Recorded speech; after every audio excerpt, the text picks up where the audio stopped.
We talk about how can you select your autoplay videos on your Dailymotion app. We go to figure out the solution or know how you can do that on your app. So you just follow this ways and it's going to work with you.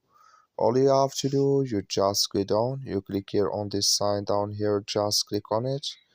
Then it's going to take you to your profile. It's going to show for you like this. Then all you have to do next, you just go above this sign, you click on it here. So then it's going to show for you a list like this.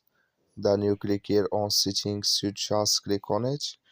You come to next step here, it's going to show for you like this. Then you click here on autoplay. So then here can you select your autoplay videos here in this list on your Dailymotion app. When you select it, just click on OK. Then it's going to add with you. That's all you have to do. Thank you for watching. Don't forget to support us by liking, subscribe.